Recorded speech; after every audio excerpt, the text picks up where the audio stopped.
7वीं से 10वीं जेपीएससी परीक्षा की मेंस की भी रिजल्ट जारी कर दी गई है और अब इंटरव्यू की बारी है। 8 महीने में प्रक्रिया सरकार कहती है कि हमने जेपीएससी पूरे कर लिए। कई सारे विवाद भी मनोज हुए, लेकिन अब फिर से आप लोग सवाल खड़े कर रहे हैं। कहाँ अब मामला अटक रहा है?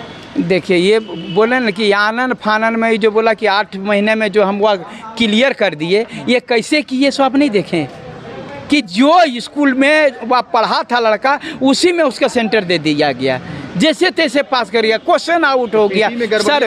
तो पीटी में गड़बड़ी हुआ, एक सीरियल रोल नंबर पास कर गया। वो बोला कि नहीं ये संजोग था। हम लोगों ने विरोध किया, हम भले लाठीचार्ज हुआ और हम लोग पर वह मुकदमा दायर हुआ, लेकिन अंततः उनको जो है सो इसमें हमारे बहुत बच्चों को फेल भी किया गया, बहुत उसको पास किया गया, यानी रिवाइज रिजल्ट हुआ। और अभी भी जो आपको बता रहे हैं कि पहला से छठा जेपीएससी का इतिहास उठा के देखिए, मुख्य परीक्षा जब भी जब रिजल्ट होता था तो उसमें कैटेगरी वाइज जो है वो जिस कैटेगरी का उसका 2.5 गुना रिजल्ट प्रकाशित होता था या 3 गुना प्रकाशित, जो इनका नियम है उतना। इन्होंने क्या किया, कैटेगरी वाइज रिजल्ट नहीं दिया।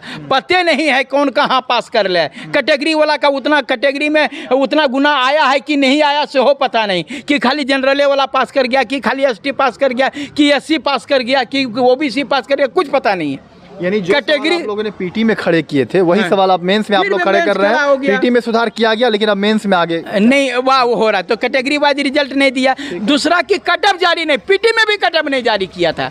हम लोग कितना लड़ाई किए, मार खाए, लाठी डंडा हुआ, तब वो कटअप जारी किया।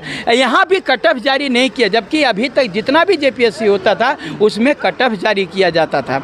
तीसरा कि ये बोले कि हम एक्स्ट्रा 200 रिजल्ट इसलिए दे दिए हैं क्योंकि 200 लड़के एक ही नंबर वाले मिल गए। मैं बता सेम नंबर है। अब लिखित परीक्षा में सेम नंबर, ये हमारा सोच से परे है और हमारा समझ से परे है, इसलिए इस पर विचार। आज बैठक करके क्या आप लोग ने? हम सरकार से और माननीय मुख्यमंत्री महोदय से, कार्मिक विभाग के सचिव से, मुख्य सचिव से कहते हैं, हाथ जोड़ करके विनती बोल रहे हैं कि आप लोग पढ़े लिखे हैं, आप लोग समझदार हैं, इसमें ईगो की बात नहीं है, इसमें आप समझिए झारखंड की बात है। और इसमें जो बार बार जेपीएससी को पूरे जो करके हंसी का पात्र बनाया गया है, आप उस पर जो है एक्शन लीजिए और जो मैं गलतियां बता रहा हूं वो सामने लोगों को प्रदर्शित करिए और पारदर्शी तरीके से रिजल्ट निकालिए, ताकि उंगली नहीं उठे। जो अधिकारी बने उसको शर्मिंदगी नहीं महसूस होना पड़े कि वाह अरे 7वां जेपीएससी वाला हो, मैंने सेटिंग गेटिंग वाला हो, अथवा जैसे बहुत सारा जेपीएससी में लोग उंगली उठा कर गए अरे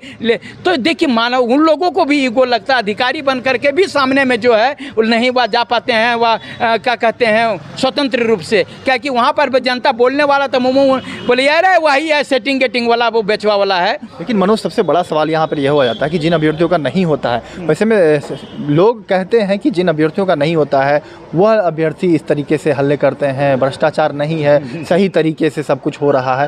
कैसे आप लोग इतने आरोप लगा सकते हैं? वैसे में सबूत भी आप लोगों ने काफ़ी दिया था पीटी एग्जामिनेशन में, अब मेंस में कैसे सबूत देंगे आप लोग? देखिए अब आप यही वाला बोले कि आप बोले कि आप जो उस समय जो फेल करते हैं, सो जब फेल करते थे किए थे और हम लोग जब हल्ला किए थे, तो आप जब सही थे तो रिवाइज रिजल्ट क्यों दिए जी?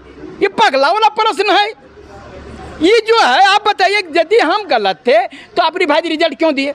इसका मतलब आप गलत थे ना, आप गलती किए तब नहीं सुधारे जी। अगर यदि हमको नहीं आप कुछ करते तब बोलते कि नहीं आप ठीक हैं, आप सही चीज जगह से कर किए हुए थे।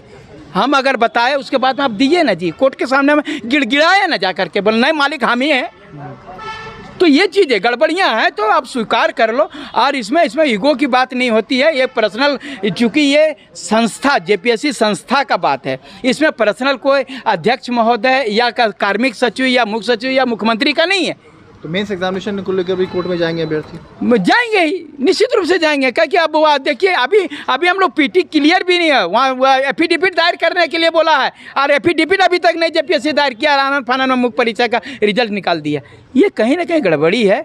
और हम कहेंगे कि कौशल से कि आपके माध्यम से, आपके चैनल के माध्यम से, कि माननीय मुख्यमंत्री महोदय और वह जेपीएससी अध्यक्ष महोदय, कार्मिक सचिव, मुख्यमंत्री ये सचिव, मुख्य सचिव, सारे लोग ईगो मत पालिए और जो गड़बड़ियां हैं उसको सुधारिए, ताकि आपको स्वच्छ और अच्छे जो है मैंने अधिकारी मिलें जो झारखंड के विकास से में। ज़्यादा भ्रष्टाचार इस बार हाँ, हो गया। बहुत बार आप 100% सीट बेच दिए गए हैं, ऐसा आपका? ये चीज़ तो अभी तो नहीं कर सकते हैं। वो जो हम बोल रहे हैं वो हमको आप दे दीजिएगा तो बता देंगे कि का सिस्टम क्या है। सो बाकी चीज़ तो आप तो जानते ही हैं क्या होता है कि नहीं होता है। तो देखिए, मनोज यादव हैं, जेपीएससी अभ्यर्थी के आंदोलनकारी है और लगातार छात्रों के हित में आवाज़ उठ रहे हैं। ऐसा छात्र नेता देवेंद्र नाथ महतो है, जेपीएससी के जितने भी आंदोलन हुए इसमें अगुवाई कर रहे थे।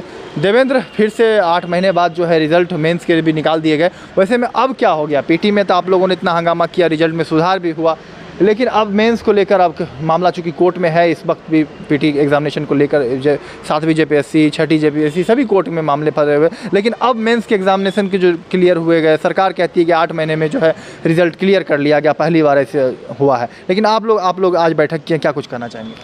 देखिए, सरकार जो कहती है उसका कहने और करने में बहुत फ़र्क और अंतर होता है। हम लोग जो कहते हैं वो तर्कपूर्ण कहते हैं, और इसका जीता जागता उदाहरण 7वीं जेपीएससी का जो हम लोग ने आप लोग के चैनल के माध्यम से जो गलती का उजागर किए थे, जो एक एक बिंदुवार आयोग को भी सौंपे थे, महामहिम राज्यपाल महोदय को भी सोचे थे, हम लोग का आंदोलन को कुचलने का, प्रताड़ित करने का प्रयास किया गया, अंततः कोर्ट से साबित हो गया हम लोग का आंदोलन सच था।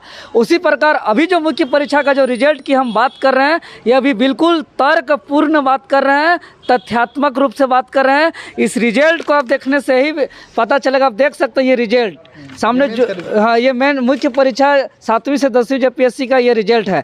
इस रिजल्ट से देखने से यही पता चलता है कि ये कोई मैट्रिक और इंटर का रिजल्ट जारी हुआ है।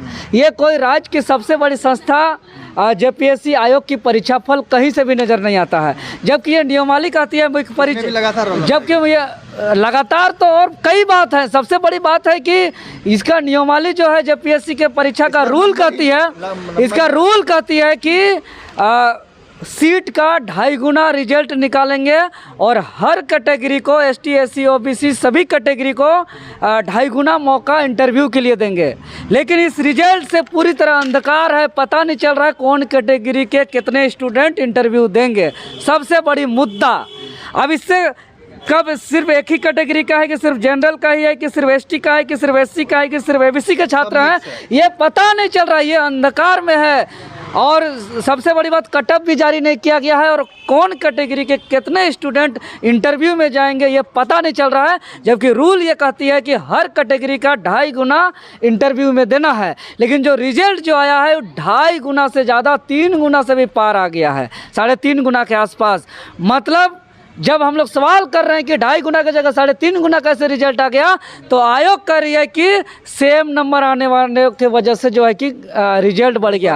अरे भाई, ये एक ऑब्जेक्टिव नहीं था, ये सब्जेक्टिव परीक्षा था, इसमें लिखना था। अब सेम लिखने में कैसे 200 छात्र का सेम नंबर आ जाएगा? अब सब्जेक्टिव परीक्षा में सबसे बड़ा सवाल, इतना बड़ा करप्ट, इतना बड़ा जो सिस्टम पे जो सवाल खड़ा हो रहा है और जो छात्रों के साथ अन्याय हो रहा है। छात्र मुझे फ़ोन कर रहे हैं जो मुख्य परीक्षा में दे रहे थे कि हम लोग तो जेपीएससी तक पहुंच गए थे, 40 लाख 50 लाख रुपया मांगा गया हम लोग से, हम लोग के पास पैसा नहीं था, नहीं तो आज हम लोग इंटरव्यू में बैठते। ऐसा बड़ा अन्याय पूरा दुनिया में आज तक कोई छात्रों के साथ नहीं हुआ है। इसीलिए आज आपके चैनल के माध्यम से हम कह रहे हैं, परीक्षा हो, नौकरी हो, बहुत सारा अधिकारी का अभाव है, लेकिन गलत तरीके से सेटिंग गेटिंग करके सिर्फ अधिकारी का ही बेटा अधिकारी नहीं बनाया जाए, नेता मंत्री का ही बेटा को अधिकारी नहीं बनाया जाए। यहाँ पढ़ने लिखने वाले जो बहुत कष्ट से दिन रात मेहनत करते हैं वैसे छात्रों का चयन किया जाए। कितने नेता मंत्री का हुआ है रिजल्ट, कुछ पता है? समय के साथ उजागर होगा। सत्यानंद भोक्ता के बेटा, हाँ, सत्यानंद भोक्ता समेत कितना का जिस दिन कैटेगरी वाइज रिजल्ट जारी हो जाएगा, जिस दिन कटअप जारी हो जाएगा, उस दिन बहुत ऐसे गड़बड़ियाँ फिर सामने आएगी कि किसका किसका पैरवी पुत्रों का हुआ है। पैरवी पुत्रों को अंदर करने के लिए ही तो कैटेगरी वाइज रिजल्ट जारी नहीं किया गया, पैरवी पुत्रों को अंदर करने के लिए, दामादों को अंदर करने के लिए ही तो यहाँ कटअप जारी नहीं किया गया। लेकिन हो सकता है पढ़ने में वो लोग काफ़ी तेज हो, काफ़ी। अरे तो क्या हम आयोग पे सवाल खड़ा कर रहे हैं, हम छात्र पे कहाँ सवाल खड़ा कर रहे हैं? क्यों नहीं होगा? मेधावी है, टैलेंट है, पढ़ने में सक्षम है तो हो। और वो 7वीं से 10वीं क्या 11वीं 12वीं जो JPSC निकलेगा उसमें भी होगा, उसको कोई रोक नहीं सकता है, टैलेंट को कोई रोक नहीं सकता। लेकिन सवाल सिस्टम पे है, सवाल आयोग पे है। और अगर आयोग पे और सिस्टम पे सवाल होगी तो कहीं ना कहीं सरकार पे भी सवाल होगी। आगे की रणनीति देवेंद्र? आगे की हमारा रणनीति यही है, हमारे जो मांग है, जो आपके चैनल के माध्यम से कर रहे हैं, ये मांग तमाम मांग हम आयोग पे भी सौंपेंगे और उनको कहेंगे कि इंटरव्यू लेने से पहले आप जो है कि कट ऑफ जारी कीजिए, कैटेगरी वाइज रिजल्ट जारी करिए, और अगर नहीं करते हैं तो आंदोलन होगा। और जो आंदोलन 7वीं और 10वीं JPSC में PT परीक्षा के बाद हुआ, बवाल खड़ा, हम लोग पे FIR हुआ, लाठीचार्ज हुआ, हम लोग को जेल तक जाना पड़ा। लेकिन कुछ पूरा हम लोग JPSC रद्द की बात कर रहे थे, लेकिन हमारा आंदोलन से कट ऑफ जारी हुआ, कुछ आहर बाहर रिजल्ट हुआ, कुछ लोग पैरवी से जो गए थे वो कुछ बाहर हुए, कुछ परिणाम आया था, लेकिन हम लोग उससे संतुष्ट नहीं है, चूँकि हम लोग रद्द का मांग कर रहे हैं। और अभी भी इस रिजल्ट से ही मैंने प्रतीत हो रहा है कि इसमें सिर्फ और सिर्फ सेटिंग गेटिंग से हो रहा है। और पढ़ने वाले छात्र, जो कुछ छात्रों का भी रिजल्ट है वो भी बाहर हो जाएंगे। जो इतिहास 6ठी JPSC में अभी ज्वाइनिंग होने के 2 साल बाद जो बाहर होने का रास्ता दिखा रहा है यहाँ की कोर्ट के माध्यम से, वैसा ही अगर गलत हुआ है तो आज नहीं तो कल फिर से बाद में ऐसा स्थिति दोहरेगा। इसलिए हम समय रहते ही सिस्टम को सुधारना चाहते हैं और सिर्फ वैसे बहाली चाहते हैं जिसमें कहीं भी किसी प्रकार का विवाद ना हो। और आने वाली JPSC जो है, जो 11वीं JPSC का बात किया जा रहा है और JSSC के माध्यम से जो भी नियुक्ति हो रही है, हम लोग चाहते हैं कि किसमें और इसमें किसी प्रकार का विवाद ना हो। आंदोलन करना बिल्कुल अच्छा नहीं लगता है, आंदोलन करना हम लोग का भी समय बर्बाद होता है, ना हम लोग को नेतागिरी करना है, ना हम लोग को आंदोलन करने का शौक़ है, ना मज़ा आता है। हम लोग सिस्टम को सुधारने के लिए, हम लोग मेधावी छात्रों जो दिन रात एक करके पढ़ाई कर रहे हैं, वैसे छात्रों का चयन के लिए हम लोग नियमावली के तहत नियुक्ति के लिए हम लोग दिन रात एक करके संघर्ष कर रहे हैं, मेहनत कर रहे हैं, परिश्रम कर रहे हैं, ताकि सिस्टम में सुधार हो। और जो JPSC आने वाला है उसमें प्रीमियम सेवा लागू किया जाए। जो आने वाला JPSC है, जो इसमें सवाल खड़ा किया गया, वो तमाम चीज़ इसमें सुधार हो, जैसे कि अंतर जिला रिजल्ट परीक्षा केंद्र हो, पूरे जो भी परीक्षा जहाँ भी हो CCTV कैमरा हो, कहीं CCTV कैमरा नहीं है तो पूरे परीक्षा का वीडियोग्राफी हो। इस तरह से जो भी है कैटेगरी वाइज कट ऑफ दिए जारी किया जाए, PT परीक्षा से आरक्षण नियमावली का पालन किया जाए, झारखंडी छात्रों का ही चयन किया जाए, खतियान आधारित स्थानीय नीति लागू किया जाए और झारखंडी छात्रों का चयन किया जाए। हम लोग स्वागत करेंगे। राज्यपाल को आप लोगों क्यों नहीं ज्ञापन देते हैं? राज्यपाल महामहिम महोदय को हम लोग मुलाकात करके पिछला 7वीं से 10वीं JPSC में हम लोग दे भी चुके थे और आने वाला जो सुधार होगा बहुत जल्द हम लोग महामहिम राज्यपाल महोदय को भी देंगे, JPSC आयोग को भी देंगे और JSSC आयोग को भी देंगे। अब हम लोग ऐसा अन्याय जो झारखंडी छात्रों के साथ जो चल रहा है, ऐसा अन्याय पूरे दुनिया का किसी भी राज्य के छात्रों के साथ नहीं हो रहा है। यहाँ पता ही नहीं है कि कौन झारखंडी है, कौन गैर झारखंडी है। झारखंडी का चयन जो है कि होना चाहिए, जो नहीं हो पा रहा है, और हर तरह से साजिश से षड्यंत्र से जो बाहर किया जा रहा है, अब ये सब नहीं चले। इसके लिए हम लोग नियुक्ति आने से, विज्ञापन आने से पहले ही हम लोग जो है कि अपना जो चाहते हैं, हमारा जो मांग है उसको हम लोग सौंपेंगे। और अगर हमारी मांग नहीं मानी जाएगी तो हम लोग इस राज्य के लिए हमारे पूर्वज के तर्ज पे हम लोग एक बार उलगुलान फिर से होगा, जो अभी भांसार खतियान आंदोलन चल रहा है। ठीक है, तो देखिए देवेंद्र नाथ महतो है और सभी चीज़ों को अपनी बातें रखिए कि आंदोलन करने का कोई शौक़ नहीं है, नेतागिरी करने का कोई शौक़ नहीं है। जो मांगे हैं, जो भ्रष्टाचार दिख रही है, वह भ्रष्टाचार कहीं से भी किसी भी प्रकार से बर्दाश्त नहीं की जाएगी। इस मामले को लेकर लगातार आंदोलन करने की बात कह रही है। आपने देखा होगा कि JPSC को लेकर PT एग्जामिनेशन में रिजल्ट निकलने के बाद लगातार रोल नंबर के लेकर जो है कितनी हंगामा हुए। कई छात्र जो है अभ्यर्थी जेल भी गए, लेकिन फिर उसे सुधार किया गया। अब मेंस के रिज़ल्ट जो निकाले गए हैं उसमें यह आरोप लगाए जा रहे हैं कि एक ही जितने मार्क्स जो है लगातार सभी कई सारे कैंडिडेट्स को सेम नंबर जो है आ गए हैं, जिसके कारण 3.5 गुना रिज़ल्ट आखिर क्यों दिया गया, जो कि 2.5 गुना ही सभी कैटेगरी वाइज में देने चाहिए थे। और सभी कैटेगरी वाइज के जो है कट ऑफ मार्क्स जरूर जारी किए गए थे। PT एग्जामिनेशन में भी कट ऑफ की बात थी और अब जब मेंस के एग्जामिनेशन के रिजल्ट निकले हैं उसमें भी जो है कट ऑफ जारी करने की बात कही जा रही है। देखने वाली बात होगी कि आयोग इसको कैसे लेती है। हालांकि 9 तारीख से जो है इंटरव्यू जिन अभ्यर्थियों का मेंस एग्जामिनेशन में सफल हुए हैं वो इंटरव्यू की प्रक्रिया शुरू होगी। लेकिन अभ्यर्थियों जो आंदोलन जो कर रहे हैं उनका कहना है कि उससे पहले या सुधार की जाए, नहीं तो आंदोलन करेंगे। अब देखने वाली बात होगी कि आगे इसमें क्या कुछ होता है। हम आपको पल पल की अपडेट्स जरूर देते रहेंगे। लाइव लगातार के लिए रांची से मैं कौशल कुमार। न्यूज अपडेट के लिए आप हमारे चैनल को सब्सक्राइब करें। आप हमें फेसबुक और इंस्टाग्राम पर भी फॉलो कर सकते हैं। बने रहे लगातार .in के साथ।